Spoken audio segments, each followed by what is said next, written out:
Spleen V, 212. But God, if I could just scatter a few drops of this berry in the air I breathe, in this crushing season, would the strangling cease? Or that dillard there? Like any novice, if I could swing above the shoulders of the good people, the smoking censers of her books, would it be bearable? Or very able? Poor James, very poor. I know it. But God, the dead weight of the worthy, we the people, decent and estimable, everybody's eyes on the big board, starting out of their sockets, spreading ourselves around, stocking up in securities for safety's sake. Who is it today? Dillard? No, she's down. Berry? Kinda flat, but steady. Nemiroff? Grab him if the market begins to slide. Secure. Sound on a long-term basis. And the iambic lasts and is negotiable. Transferable always in London. Yep, here you are, Jack. Right back down where you started. Can't get away from 'em. Lighting up every dark alley with the names on the marquee. Approval, security, status, the toxins you tried to escape 20 years ago in another life, popping up like ratsbane in the holler at your back door. 'Cause that's not all, Jack. Jack'd like a little success too, wouldn't he, Jack? No matter which field you choose, man, it all smells the same. It's the same rank-feeted soil, the same old country, man, and the same countrymen.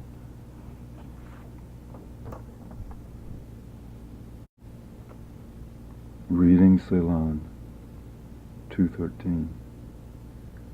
Molto grav e sostenuto. Schwarze Milch der Frühe vertrinken sie abends. Black milk of daybreak, we drink you in the evening. We're shoveling a grave in the air, plenty wide. You'll rest easy. Remembering the coal town, Bristol, 1943, and the iron town, Birmingham, 1960. It was in transit I felt them, between room and room and dream, fear and something general as the weather, underlying all these. Now the locomotives plying State Street, in the center, vacant after dark, were my first messengers from this. So I heard them again on South Side, the train's cries and the ubiquitous hum of the rails on the flats that carried a signal of connection, vibration, continuity, warning, and of mourning repeated, conveyed by a voice with a melody and a sorrow that was ceaseless. Between the low parallel ridges and downward, held over, at labor in the shallow hard basin of cement and ore, across some threshold within me, down from the ear into the body, the sound into vibrations, the thought into fear.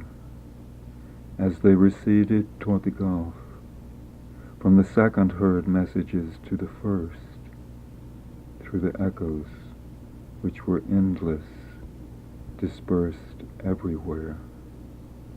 Wir trinken und louder than the sound before, than the thought of the sound before. On the crumbling facades downtown, on the windowless north wall of the psychiatric wing, repeated in the memory that is their resonance.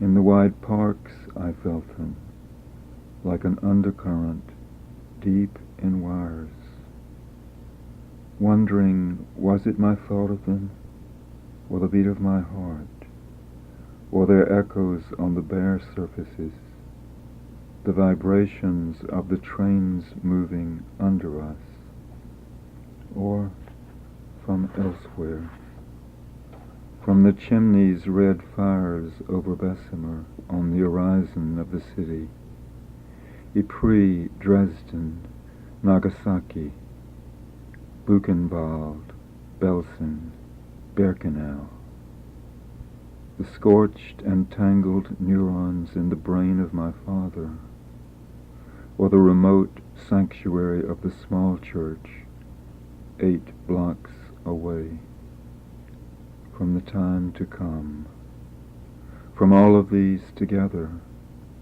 from everywhere, continuous and ceaseless, sostenuto, molto grave. Wir schaffen ein Grab in den Lüften, da liegt man nicht in.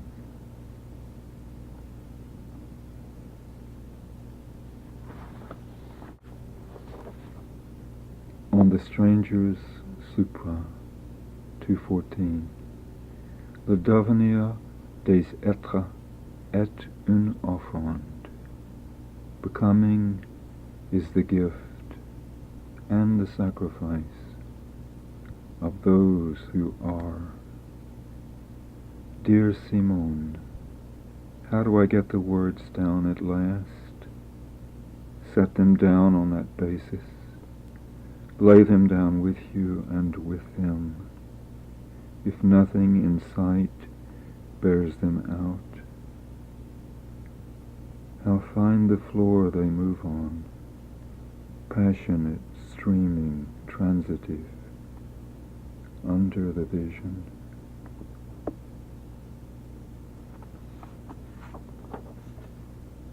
(214) Night.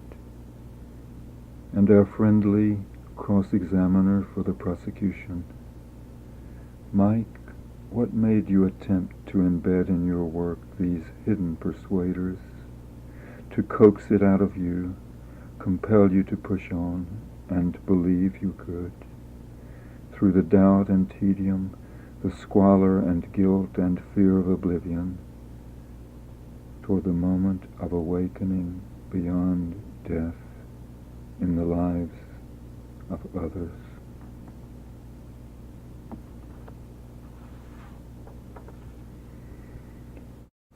Pine Knots, 216.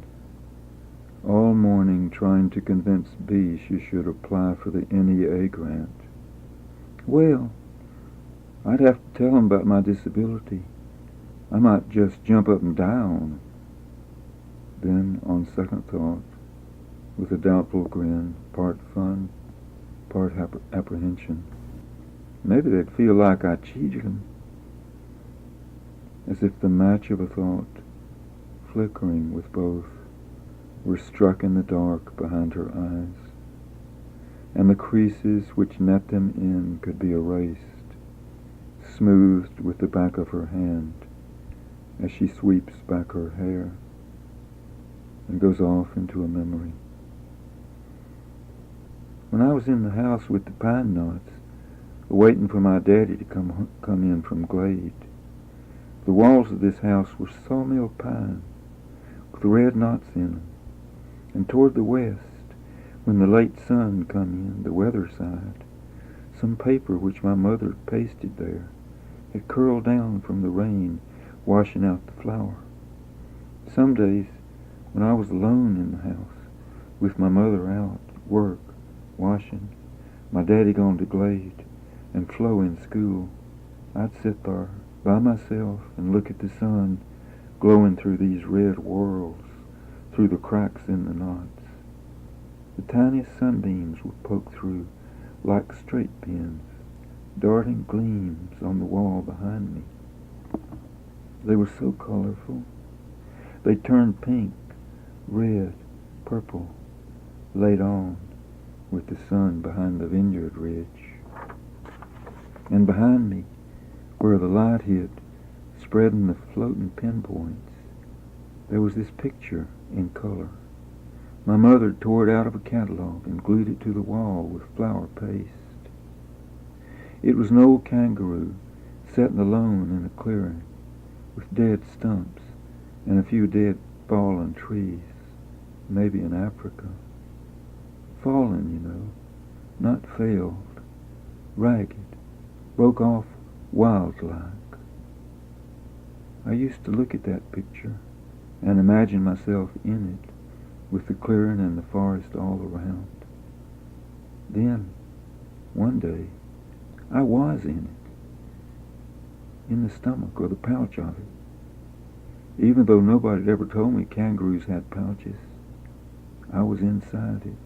I couldn't see nothing, and it was oozy in there, and the kangaroo was hopping. I didn't know they hopped, but it was hopping over some logs.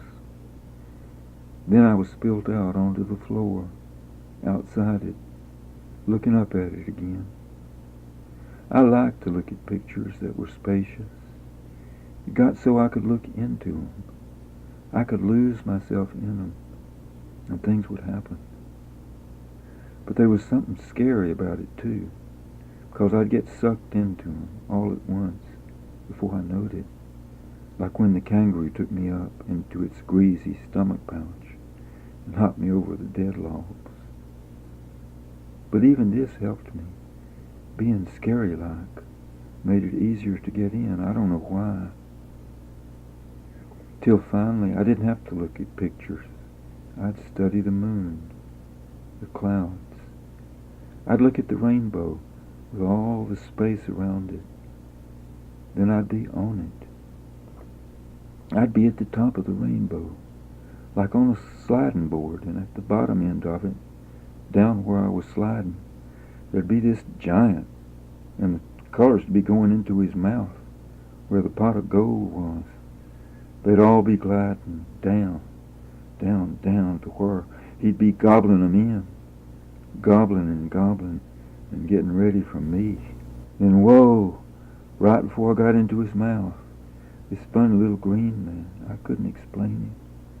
I didn't know where he come from, this little feller. He just appeared, like, out of nowhere, and stick a pair of wings on my back, and there I'd go, up to the top again. I'd feel myself up there, again, hovering like, on wings, and the space, the drop off, the height of it. But if I kept on looking, I'd start sliding, down, down. It got so I could repeat this, without the rainbow. It'd come to me on its own, but I'd practice it till I got so I could call it back, the space of it. I'd study it, you see, like I'd done my clay. These weren't dreams, but they were like dreams. Daydreams, you know, how they'll pop into mind. But it got to where I could have it when I wanted to, make myself get up there, if there was a cloud or something to focus on. Like thunder clouds crossing the mountains with the sun on them, when they'd left the holler, when that was the only place the sun was. I'd be up there, slithering down them, getting to the peak of them, and sliding down, gliding down, coasting down, in space.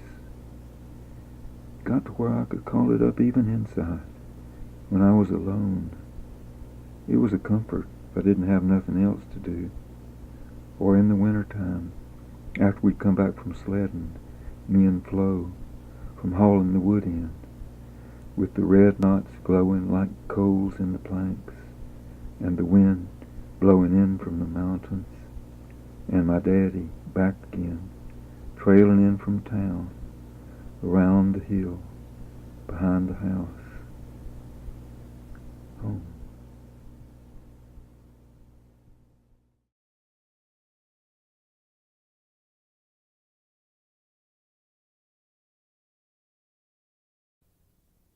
In the human condition, to Alex, 2:16. Alle wirklich Leben ist Begegnung. Buber.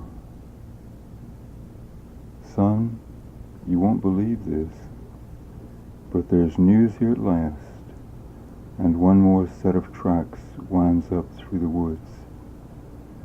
For somebody's followed me home from the forests old, a lady grave and gentle, poised, of noble bearing, with staying power, and with a knack for surviving, well, God knows what. What's left of her hair is plastered with motor oil. She's more than half blind, and she can barely walk.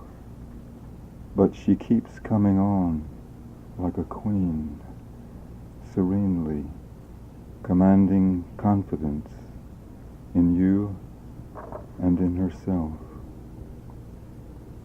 So I've named her Hannah, after Hannah Arendt, whom I met once briefly in an elevator, not long before her death. She was alone inside, as was I, peering in, with my thumb on the down button. I was pressing down hard. The friend I was visiting had forgotten his umbrella and returned for it, backwards, retreating warily into his apartment, eyeing my hand over his shoulder, fixing it with solemn fervor, and one final admonition. Whatever you do, Mike, don't let that elevator go down. Don't let it pass. Fred nodded devoutly with a keen look, nailing my thumb to that down button. So I nodded back a doer okay in my best Presbyterian fashion. Sure enough, as soon as he disappeared, the blue light came on, above the two doors which parted, sliding back into their recesses. I made a sudden stab and grappled the rubber edge. It kicked back, quivering skittishly in its niche, chafing and fidgeting as cranky old elevators do. This one was mulish and arthritic, with a touch of epilepsy. The person it contained was quite different. She wore a faded shawl.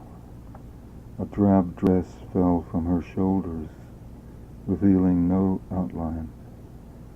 She seemed out of place, abstracted.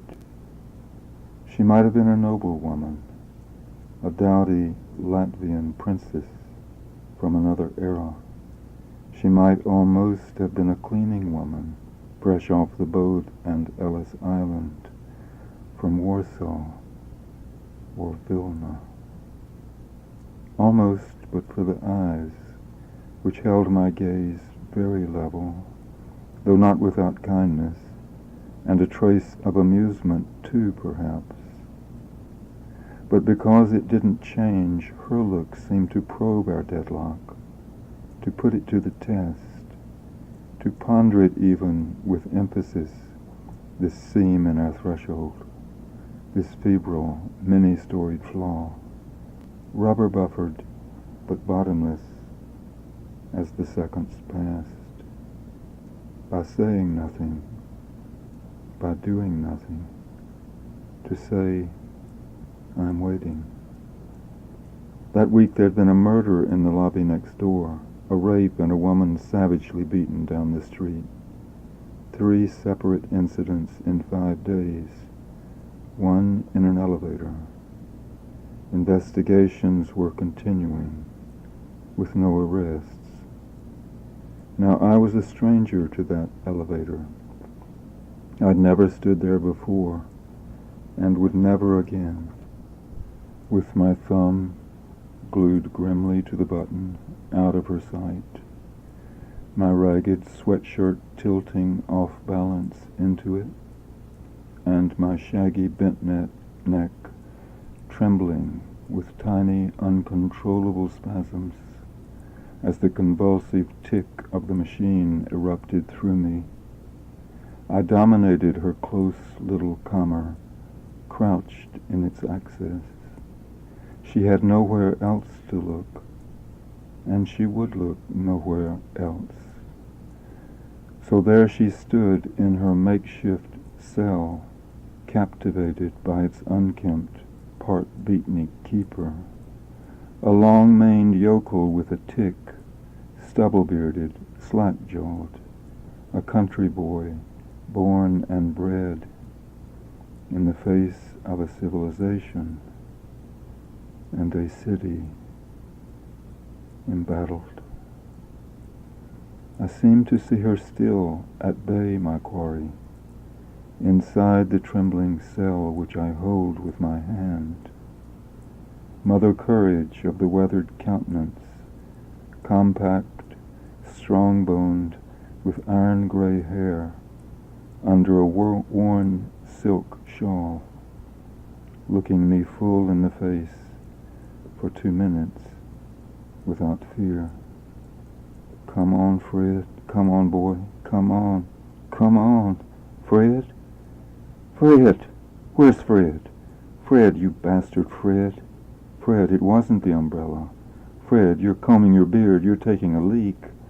Fred? You've left me, Fred. Oh, God. I am abandoned.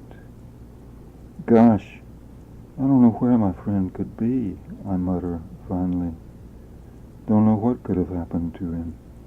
I, smiling, mumble. With a brief smile, cursory, then deadpan, she speaks, with a faint burr of the Muttersprache, the barest trace of Teutonic thickness between the syllables, rendering each word its due. I think you'd better let me go now. I hesitated. I dropped my hand. I let her descend. I was left with her voice, with its echoes. And even now when I read her books, or those she celebrated, I remember the steady eyes beneath the shawl, and the iron burr in the voice, in its demand for freedom.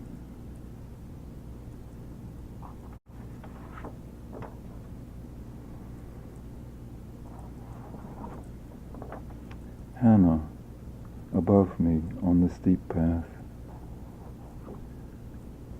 217, Eros, builder of cities.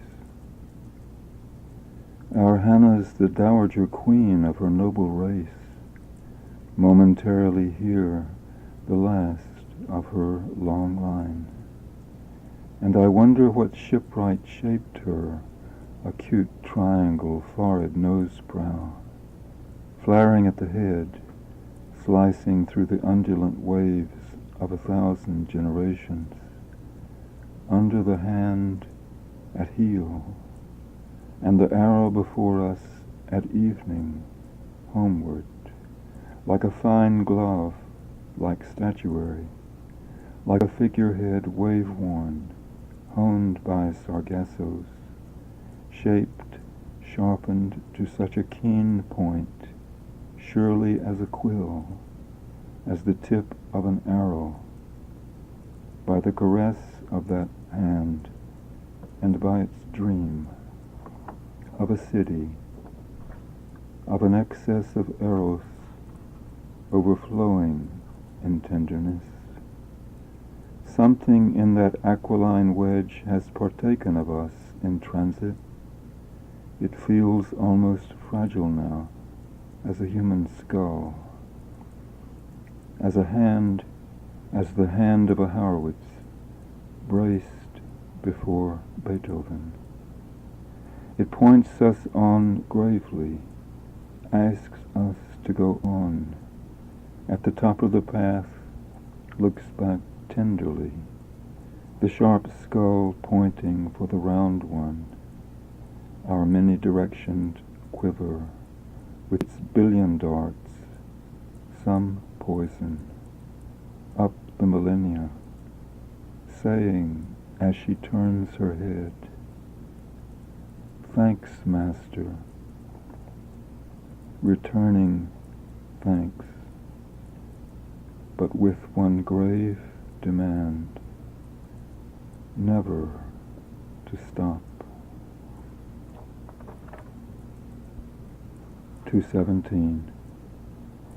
You'd better let me go now. 17 years it took to flush that moment out of my forest, but in the end it was mine. I was the hunter, I was the quarry, and she was free. She was my pointer, though, with her steady aim, standing in her faded silk shawl at the top of the hill. Her namesake Hannah helped too, a little, making place in my living room for her name.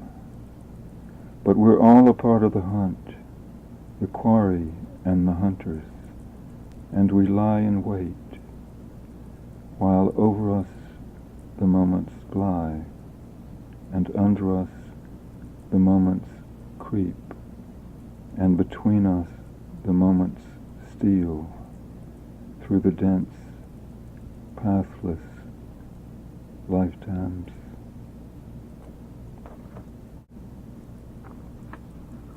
Confidential 217 for a training manual on the tactics and strategy of Hannah, my battered lassie, aging veteran and partisan of better homes and gardens, surely, to achieve at-rest position from standing position. 1. Advancing cautiously with most sophisticated sensors, conducts extensive aerial and ground reconnaissance. 2. Determines approximate location of prospective landing site A, diving platform, and launch pad downward. 3. Describes wide circumference about aforesaid site A, narrows it sedately, next circling continually, leans inward tentatively toward A, center of gravity, respectfully, reluctantly, yet with utmost gravity, lowering her wide amidships, easing downward by degrees. Kerplunk. Golf to Marlia. 2:19.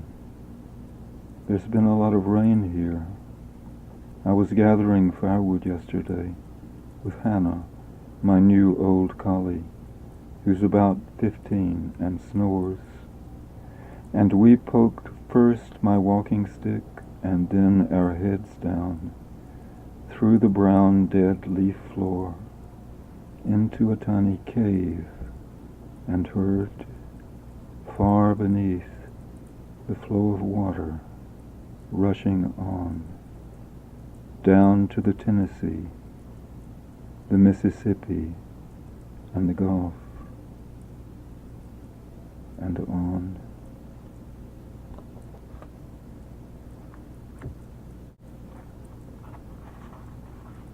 Doggone. 2:22. Her front legs locked like a mule, our Hannah, stares motionless down, her noble nose skull tapered, twitching at the tip, upon ethoxygen, ethylene diamine, hydriodide, choline chloride, dimethionine, paradoxine, hydrochloride, xanthan gum, and cereals, distillers, dried solubles.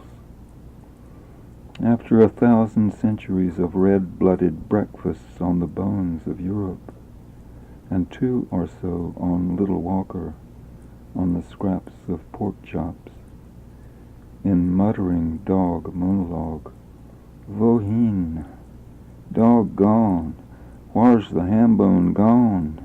This ain't what I grew up on.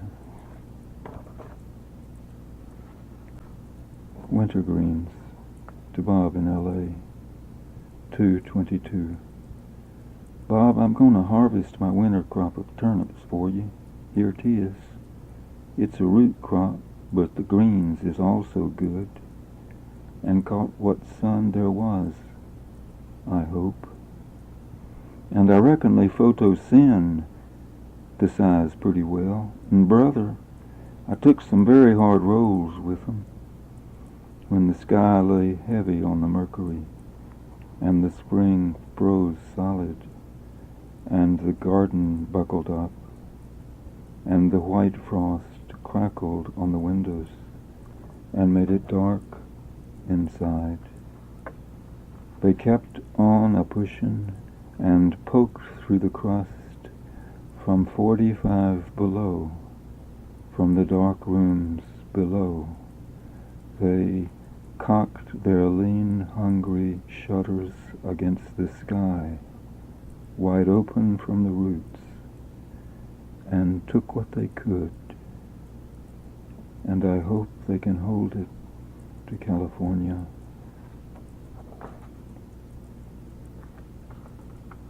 To 22, 8 p.m.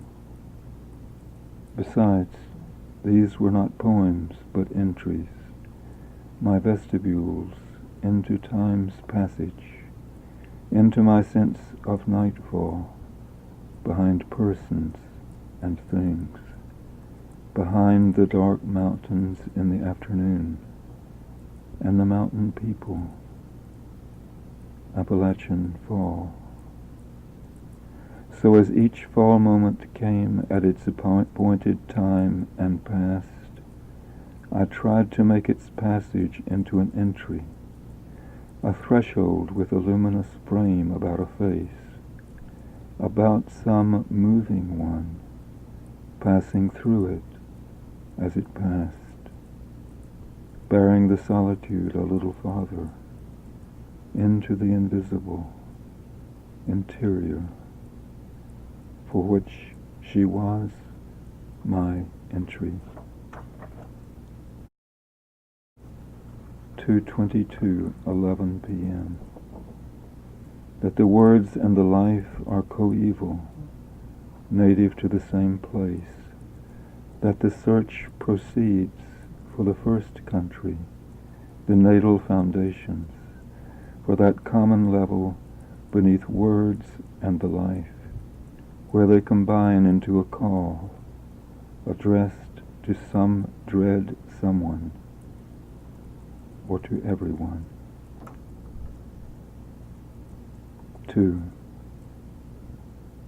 Beulah tells me that on that level we cannot know very much. We can only be. And yet that's hardest of all, to be faithful to the search, to absorb the searching into the lifetime. 3. What is the lifetime but the space we can see, encrypted by those tracks which disappear into the trackless fields?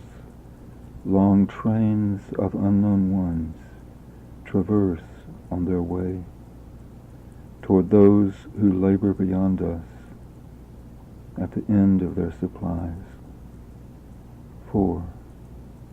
These trains cannot be broken in our separations, they remain unbroken for the others who pass the night there, whose dreams restore us when we sustain them.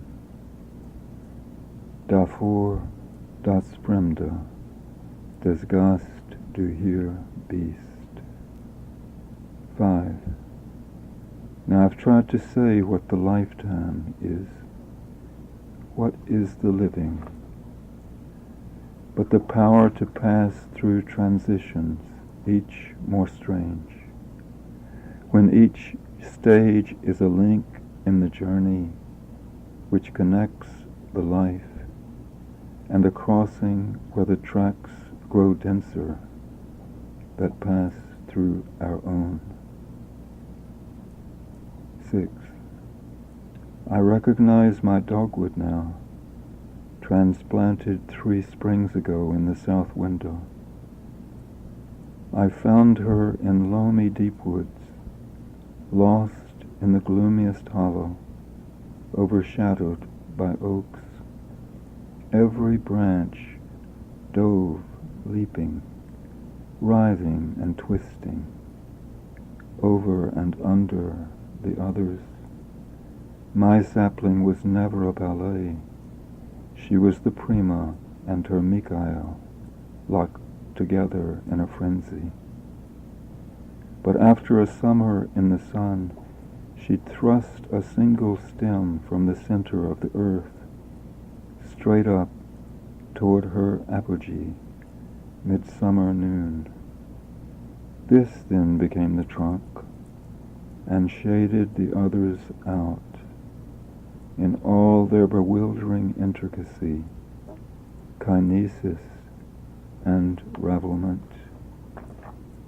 And as they withered, I mourned them, thinking such miracle of shape came wholly from its struggle with shade. The mystery went all out of her when the struggle ceased. I could not make her my own. I could not bring her to light, being untranslatable, whose guest I am here.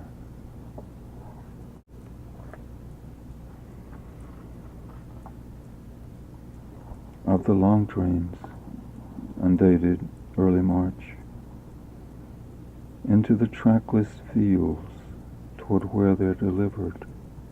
The point of the caravan presses over, pursued, pushed on, and replaced by one more radiant, denser with the promise, charged with it and with the passage, and so passes. The song, the word, the color, the life cannot stay. It exists only in this movement, this exiting, sic transit, leaving no trace. But in recollection it's not alone, but sent there, sent for and seeking, not only the transport to death and release from it in death, but to deliver it to those others unknown, bound with it, who labor there, cut off from their supplies.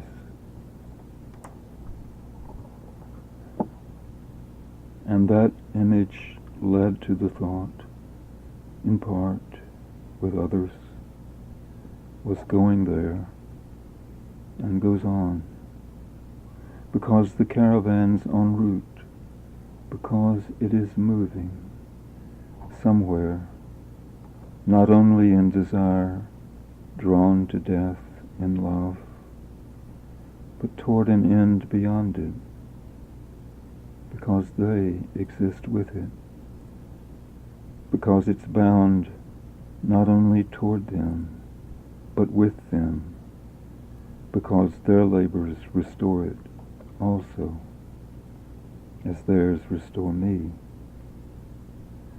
So as I thought of the long trains passing over into the desert, I was also thinking, listening to the locomotives in Bristol hauling coal after midnight, patiently back and forth across State Street, prepared me for these trains and for the thought of the labors at large in the atmosphere, like vibrations descending toward silence and into it on the plank floors of the hill town, and of my dad humming, crossing State Street at daybreak down Pennsylvania, under the rooms, between states, under the voices, under the colors, inexhaustible, pressing into them, pouring out of them,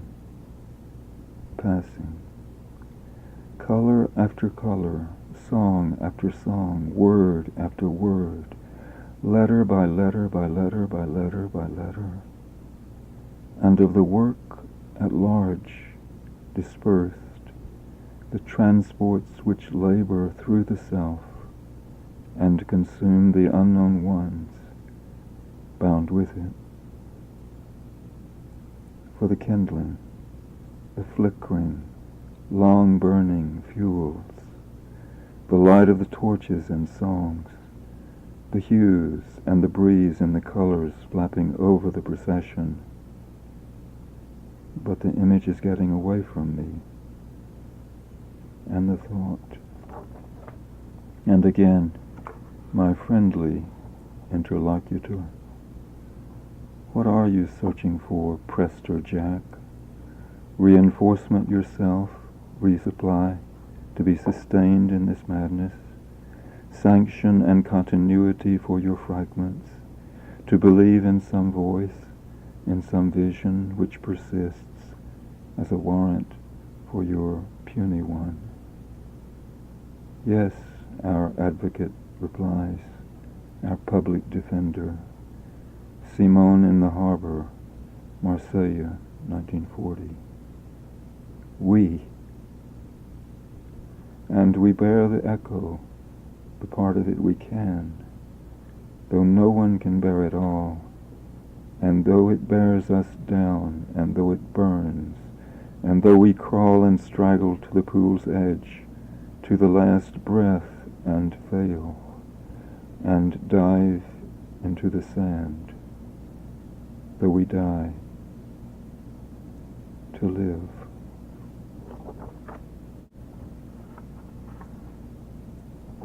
Spoons, 3/6. Fiddling with the dial, I tuned in on this. 5 Polish composers on PBS.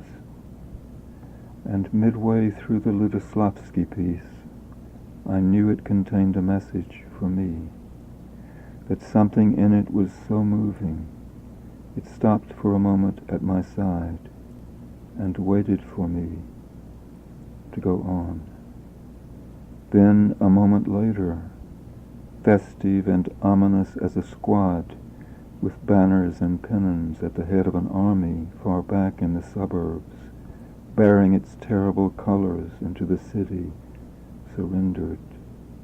The Goretsky piece, referend, stopped also, marking time in rigid formation to the inexorable columns advancing behind it, on all roads, from everywhere, saying, "We accept you, even your troubled mind, in the time we keep."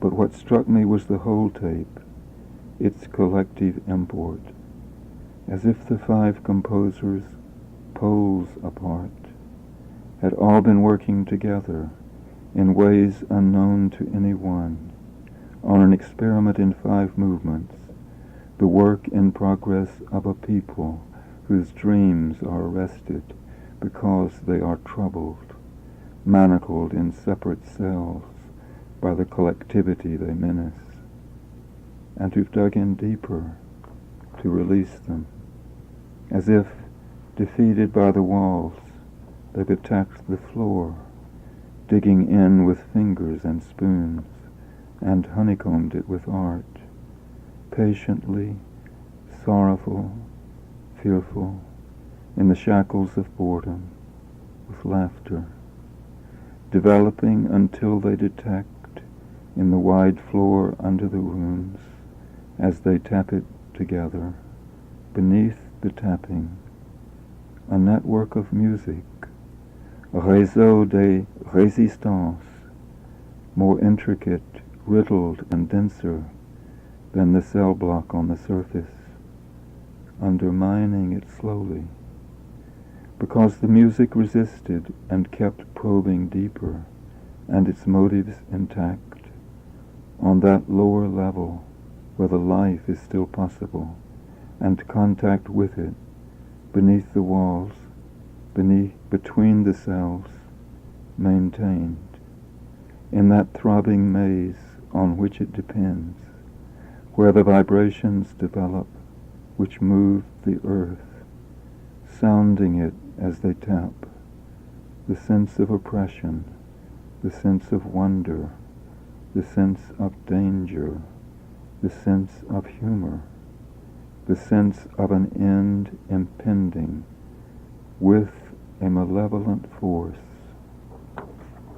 so as to convey through the music, by refusing submission to the forces of death and the surface forces, so as to return to me what I knew in childhood, prayer, and some increment of power and urgency which is lacking with us